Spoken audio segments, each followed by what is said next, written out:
எழுதுறாரு. ரோமர் 8:23 என்ன எழுதுறாரு?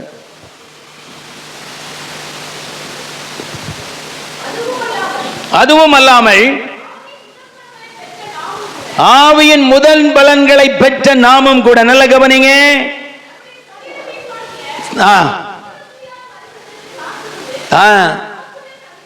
அல்லேலூயா. இப்ப இங்க என்ன சொல்றாரு? ஆவிக்குரிய சுதந்திரத்தை விட்டுறாதீங்க என்றார். என்னது? ஆவியின் முதற் பலன் நமக்கு கிடைச்சிருக்கு. அது அவரோடு நம்மளை சுதந்திரவாளி ஆக்குது. ஆவியின் சுதந்திரம் பரிசுத்தவான்களுக்கு கொடுக்கப்பட்டிருக்கிறது, தேவ ஊழியர்களுக்கு கொடுக்கப்பட்டிருக்கிறது. ஆவியின் சுதந்திரம். பிரசங்கிக்கிற சுதந்திரத்தை இழந்து போயிடாதீங்க, அழைப்பின் சுதந்திரத்தை இழந்து போயிடாதீங்க. மூணாவது, ஆவிக்குரிய சுதந்திரத்தை என்ன செய்யாதீங்க. அதனால பவுல் சொல்றார் தீமோத்தேயுக்கு, மூப்பர்கள் உன் மேல கை வைக்கும் பொழுது உன் மேல ஒரு நல்ல பலனுள்ள காரியம் இறங்கிச்சே, அதை என்ன செஞ்சிடாத, விட்டுறாத. அப்பப்ப நீ என்ன செய்ய.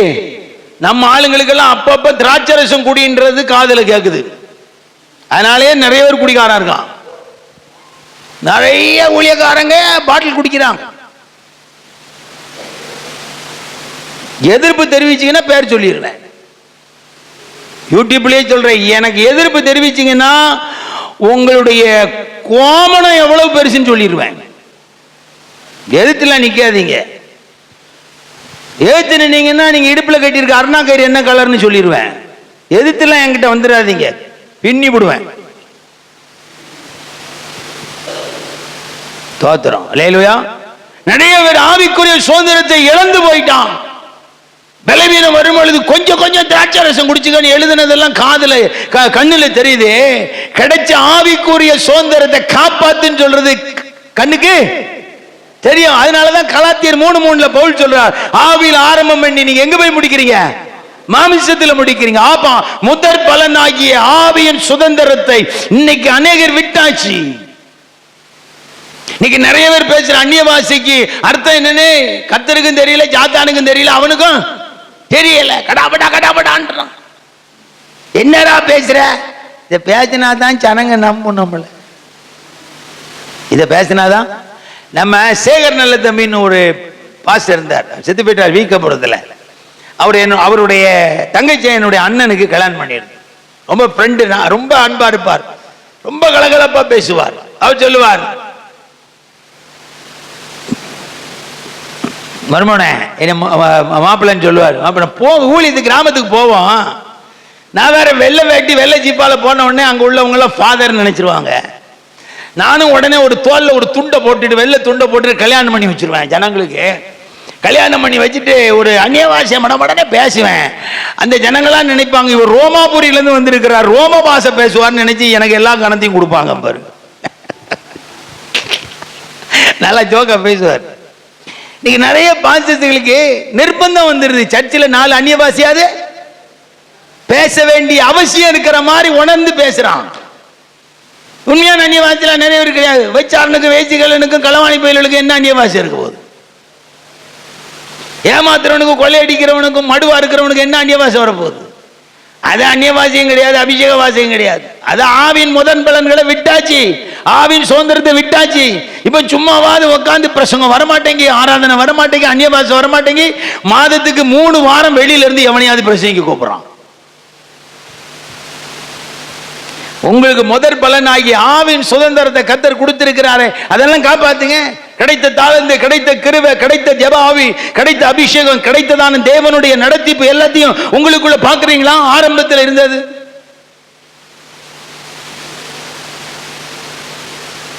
நேற்று நாங்க பேசிட்டே இருக்கும்போது டேவிட் பாஸ்டரை பத்தி பேசணும். டேவிட் பாஸ்டர் ஆரம்பத்தில் பட்ட கஷ்டத்தை என்னால மறக்க முடியாதுன்னு ஏசிராஜ் பாஸ்டர் சொன்னாங்க.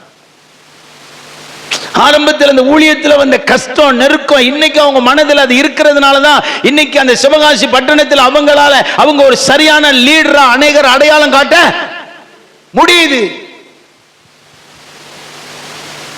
அந்த நெருக்கமான காலங்கள், அந்த இக்கட்டான காலங்கள், அந்த வறுமையான காலங்கள், அந்த இல்லாமையின் காலங்களிலே அந்த ஆவிக்குரிய அனுபவங்கள், ஆவிக்குரிய முதற்பலன், ஆவிக்குரிய அபிஷேகத்தை பாதுகாத்து பாதுகாத்து வச்சதுனாலதான் இன்னைக்கு அவங்க கிட்ட பெரிய சர்ச்சை இல்லை, பெரிய வீடு இல்லை, பெரிய வசதி இல்லை, ஆனா இவர் ஒரு நல்ல மனிதன் என்கிற அடையாளம் இருக்கிறது.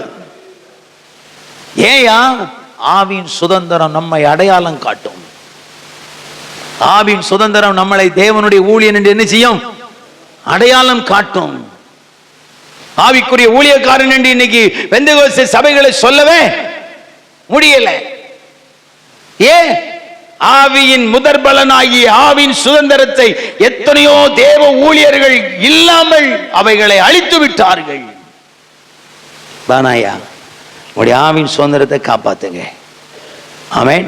நீங்க பரிசுத்த ஆவி உங்க மேல இறங்கும் போது உங்களுக்கு என்ன உணர்வு, என்ன சிந்தை அன்னைக்கு இருந்துச்சோ அது கடைசி வரைக்கும் உங்க கூட வச்சிருங்க.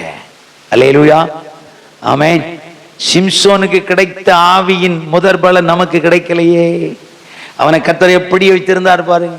ஒரு பட்டணத்தினுடைய கதவையும் அந்த நிலை கதவையும் புடுங்கி கொண்டு போகிற அளவுக்கு ஆவியானவர் உண்மையில் இருந்தாரே.